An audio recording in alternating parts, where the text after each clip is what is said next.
अपना पैसा खर्च मत करना, अपनी पहली सैलरी खर्च मत करना ये देखे बिना। सबसे पहले हम जानेंगे बजटिंग के बारे में। आपको अपनी कमाई का 20 to 30% हिस्सा जरूर बचाना चाहिए। आपको अपनी इनकम और एक्सपेंस का रिकॉर्ड मेंटेन करना चाहिए। आपको अननेसेसरी एक्सपेंस और इम्पल्सिव बाइंग को अवॉइड करना चाहिए। आपको पहली सैलरी से ही अननेसेसरी लोन या डेट नहीं लेना चाहिए। क्रेडिट कार्ड का ओवर यूज या क्रेडिट कार्ड का गलत तरीके से यूज भी नहीं करना चाहिए। आपको लॉन्ग टर्म और शॉर्ट टर्म फाइनेंशियल गोल्स बनाने चाहिए। आपकी फर्स्ट सैलरी एक्साइटमेंट के साथ रिस्पॉन्सिबिलिटी भी लाती है। बजटिंग से आप अपनी फर्स्ट सैलरी को वाइजली मैनेज कर पाएंगे और फ्यूचर के लिए स्ट्रॉन्ग फाउंडेशन बिल्ड कर पाएंगे। अब हम जानेंगे कि आपको अपनी पहली सैलरी कहाँ इन्वेस्ट करनी चाहिए। सबसे पहले तो आपको इमरजेंसी फंड बिल्ड करना शुरू करना चाहिए। आपको अपने 6 से 12 महीनों के एक्सपेंस के अमाउंट का इमरजेंसी फंड जरूर बनाना चाहिए। इस पैसे को आप एफडी या लिक्विड फंड्स में रख सकते हो। उसके बाद आप म्यूचुअल फंड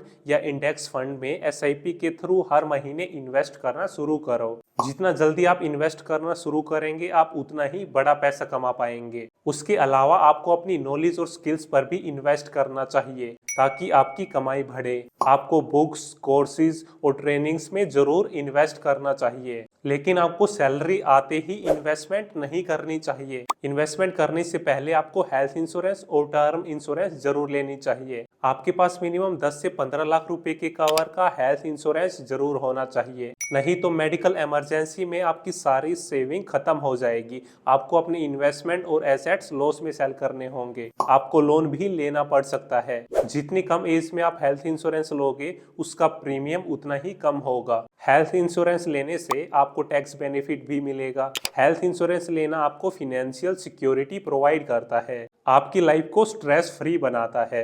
अब हम टर्म इंश्योरेंस के बारे में जानेंगे। घर के अर्निंग मेंबर को अपनी एनुअल इनकम के 20 टाइम्स के अमाउंट का टर्म इंश्योरेंस जरूर लेना चाहिए ताकि उनके बाद उनकी फैमिली को फाइनेंशियल सपोर्ट मिल सके। और टर्म इंश्योरेंस आप जितनी कम एज में लोगे उतना ही ज्यादा बेनिफिट है, क्योंकि कम एज में प्रीमियम कम होता है और टर्म इंश्योरेंस का प्रीमियम पूरी लाइफ के लिए फिक्स होता है।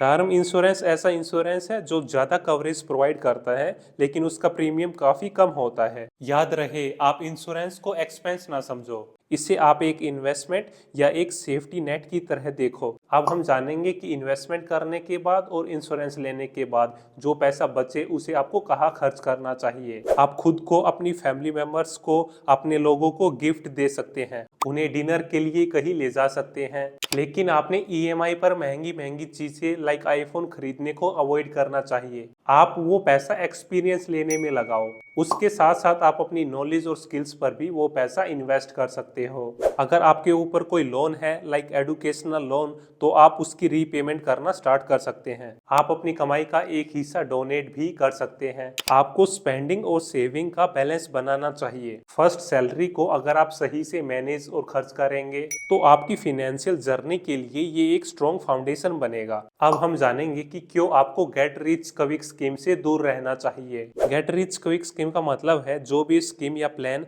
आपको बिना मेहनत और टाइम के या कम मेहनत और टाइम के ज्यादा पैसा या ज्यादा रिटर्न्स का प्रॉमिस कर रही है, like Ponzi schemes, MLM scams या फेक स्टॉक टिप्स या फिर अनरियलिस्टिक क्रिप्टो रिटर्न्स। अगर कोई स्कीम आपको बहुत ज्यादा रिटर्न या बहुत ज्यादा पैसा देने की बात कर रही है तो उसके फ्रॉड होने के चांसेस बहुत ज्यादा है। क्विक और बड़े रिटर्न्स का प्रॉमिस फ्रॉड का सबसे बड़ा सिग्नल होता है। गारंटीड रिटर्न्स देने वाले इन्वेस्टमेंट ऑप्शंस भी एक रेड फ्लैग है। किसी इन्वेस्टमेंट इंस्ट्रूमेंट को 100% रिस्क फ्री बताया जाना ये भी एक रेड फ्लैग है। सो आपको इन स्कीम्स और स्कैम्स से दूर रहना चाहिए। सेफर और ट्रस्टेड इन्वेस्टमेंट इंस्ट्रूमेंट में ही अपनी इन्वेस्टमेंट स्टार्ट करनी शुरू करनी चाहिए। अब हम जानेंगे कि नॉलेज और स्किल्स में इन्वेस्ट करना सबसे जरूरी क्यों है। आप पैसा कमाते हैं अपनी नॉलेज और अपनी स्किल्स के बेसिस पर। अगर आप अपनी नॉलेज और स्किल्स में टाइम और पैसा इन्वेस्ट करेंगे तो आपकी कमाई बढ़ेगी। आपको अपनी स्किल्स को अपग्रेड करते रहना चाहिए,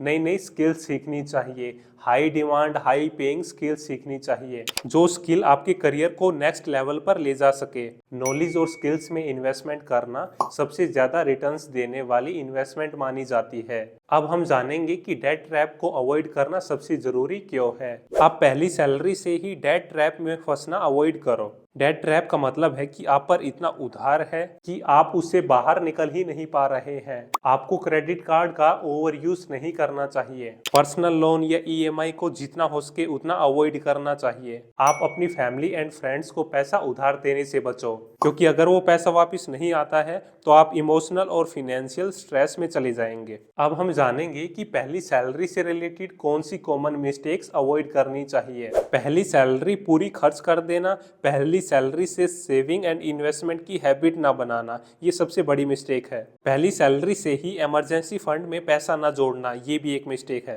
पहली सैलरी आते ही टर्म इंश्योरेंस और हेल्थ इंश्योरेंस ना लेना, ये भी एक मिस्टेक है। इम्पल्सिव शॉपिंग करना, सिर्फ सेल्स या डिस्काउंट के चलते शॉपिंग करना, ये भी एक मिस्टेक है। फाइनेंशियल गोल्स ना बनाना, ये भी एक मिस्टेक है। बजटिंग ना करना, ये भी एक मिस्टेक है। और इन्वेस्टमेंट शुरू करने में देरी करना, ये भी एक मिस्टेक है। और अपनी सैलरी बढ़ाने के बारे में ना सोचना, ये भी एक मिस्टेक है। Multiple sources of income generate करने के बारे में ना सोचना, ये भी एक मिस्टेक है। आप ऐसे ही वैल्यूएबल कंटेंट के लिए इस चैनल को सब्सक्राइब करें। इस वैल्यूएबल कंटेंट को अपने दोस्तों के साथ जरूर शेयर करें।